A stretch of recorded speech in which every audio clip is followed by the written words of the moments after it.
Imagine you're in a class. Imagine sitting through a difficult subject.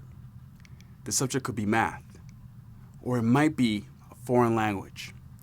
We've all had experiences with subjects in school that just didn't make sense.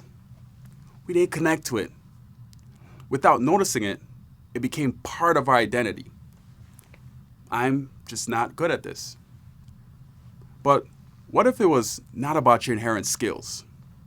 What if it was about how you were taught, how you were engaged, and most importantly, how are you inspired? What if you had identified yourself as a mathematician, a scientist, an engineer? From the very start, it was not a question of if I was an engineer, but a question of when and how. What if you were from an underserved community? If you're Black, Latino, Native American, or some other indigenous population that lacks access and privilege, an orphan, a refugee.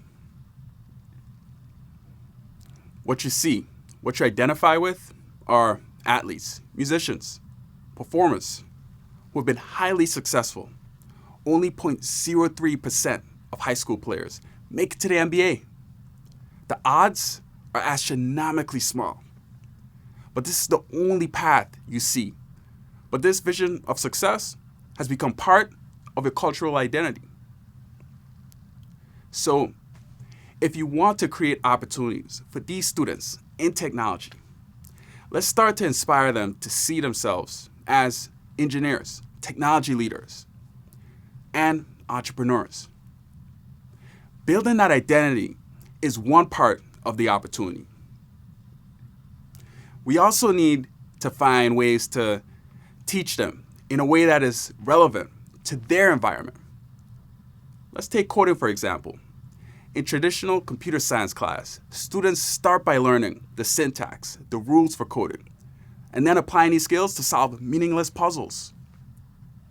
A classic example of a coding exercise is to write a program to check whether a word is a palindrome, meaning that it reads the same backward as forward. If you're a puzzle solver, this could be fun. You still want to apply your skills to build something cool, like a website or a video game. But for now, you will learn the skill for the sake of learning. With a little persistence, you start to feel like this is something you're good at. If you're from a place of privilege, it should come as no surprise that you're good at it. You've seen lots of people who can code. So traditional education, while it may not be the most engaging way to learn, it's fine. But if you're a student from an underserved community and you don't identify with the potential of being an engineer, then your default assumption is that you're not good at it. I'm just not good at coding.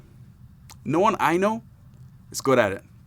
And it's not part of my identity. This is just something people like me, we don't do. It's not for me. To teach a student with this mindset, then you need to make it highly relevant from the start. If you don't give them an opportunity to apply those skills in something that's relevant to them, they will go back to that same assumption. I'm just not a coder. Traditional education is not going to work. Writing a program to check whether the word is a palindrome is not relevant. If they fail at it, then the default assumption kicks in. I'm not a coder. This is not for me.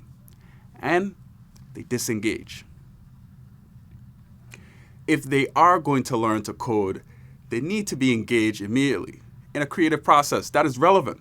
They need to see, as we like to say, a payoff. So how do you engage students from an underserved community to learn and identify with the core skills in STEM in a way that is culturally relevant to them? What if you could use code to do something relevant, like creating music? Music is relevant. People in my community appreciate music. They can play music. Some have even become professional musicians. If I can use code to create music, now I'm interested. If I see my peers doing the same thing, it is even more relevant.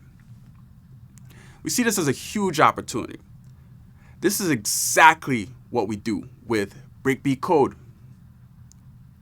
Breakbeat Code is a 20% time project at Google that works with organizations that support underserved communities. We provide a teacher training and a curriculum, as well as community events like a virtual hackathon. The program is designed to support over 50 volunteers within Google and the broader tech industry.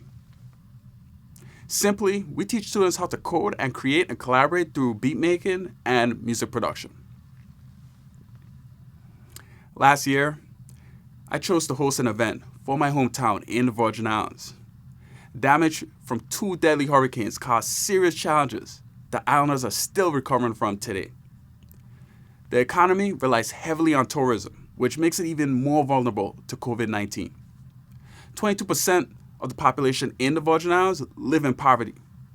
This turned out to be a great program for students to explore the intersection between art, music, and technology. We inspired kids and gave them a unique opportunity to code and use their new skills to create music. So, we talked about the why and the how. So here's what we do. We build partnerships with organizations that focus on underserved communities. Organizations like Orphan Starfish. Orphan Starfish serves over 15,000 children in 29 countries worldwide. Their students are orphans who have been rescued from the worst possible situations, often human trafficking. Their success is inspiring. Over 90% of their graduates attain positive outcomes, including attending university and full-time employment.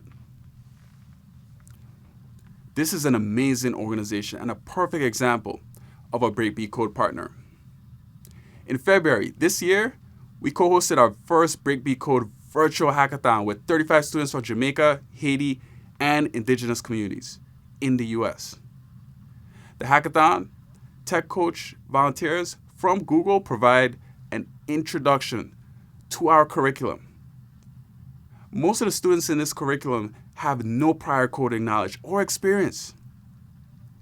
In breakout sessions, our coding coaches work with students in small groups, 1 coach to 3 to 5 students, to provide hands-on experience in coding and music production.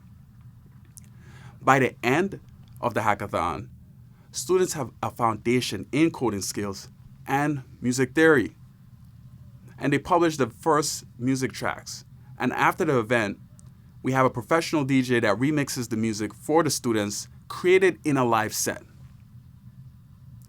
The hackathon is just not about learning to code and create music. It's also about inspiration.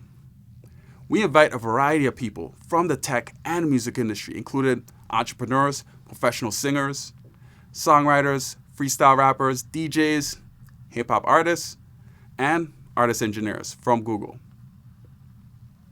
Our guest speakers have included people like Rich Nice, the host of Sway in the Morning on SiriusXM, and producer of hit records with 2 Chainz, Nas, and Notorious B.I.G.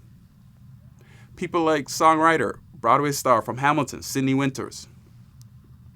They all come and they share their stories of how they got started, how they embraced failure, how to be bad at something so you can become great at it. They also talk about imposter syndrome and all the barriers that our students will need to break through to achieve their dreams. So what's next? Next week, we'll have our first hackathon for Africa with over 50 students in Kenya, Ghana, and Nigeria. Over 200 students signed up, so we plan to have plenty more hackathons there and for students all over the world. So what can you do? We all have a part to play. You could volunteer your time to teach students from underserved communities in new and engaging ways. If you're a teacher, you can look at ways at integrating culturally relevant curriculum into your classroom. You could, like we have at Google, adopt the concept of a 20% time project and create your own initiatives to better support underserved communities, even if it has nothing to do at all with your day job.